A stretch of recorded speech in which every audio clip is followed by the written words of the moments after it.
Parade ময়দানের কাছে কারো বাড়িতে একটা মোমবাতিতে আলো জ্বলতেছে, সারা চিটাগংয়ে আর কোথাও আলো নাই। চট্টগ্রামের মানুষগুলি তারা জানলো প্যারেড ময়দানের কোনায় একটা বাড়িতে একটু আলো আছে।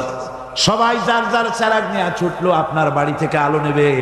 আপনি কি ভয়ের চোটে আলো নিয়ে পলায় যাবেন নাকি? তারা সবাই মিলে যদি আপনার চেরাগ থেকে আলো নেয়, আলো কি কমে যাবে নাকি?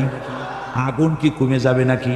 সারা বাংলাদেশের মানুষ নদীতে যদি ওই একটা চেরাগ থেকে আলো নেয়, তাতে কি আলো কমবে নাকি? সারা পৃথিবীর মানুষ যদি নেয়, তাও কি কমবে নাকি? আল্লাহ রাব্বুল আলামিন বলেন, হাবিব আপনাকে আমি জ্ঞানের আলো বানায় দিলাম পৃথিবীর বুকে, কিয়ামত পর্যন্ত এই আলো বিকিরণ হবে, এই আলোতে কম পড়বে না। জোরে বলেন সুবহানাল্লাহ। জ্ঞানের আলো, কিসের আলো? ওহীর জ্ঞান। সেই জ্ঞান কোন জ্ঞান? ওহীর জ্ঞান। আল্লাহ পাক নবীকে নূর বানালেন, নূর বানিয়ে পাঠিয়ে দিলেন তাকে এই দুনিয়ার বুকে। নবীদেরকে জ্ঞান দিয়েছেন আল্লাহ সুবহানাহু ওয়া তাআলা। জ্ঞান দিলেন কে? আল্লাহ পাক।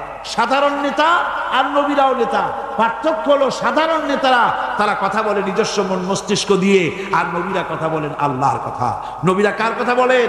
আল্লাহ পাকের কথা বলেন। আর সাধারণ যত নেতা আছে এ সবাই কথা বলে যাদের নিজস্ব মন মস্তিষ্ক প্রসূত কথা।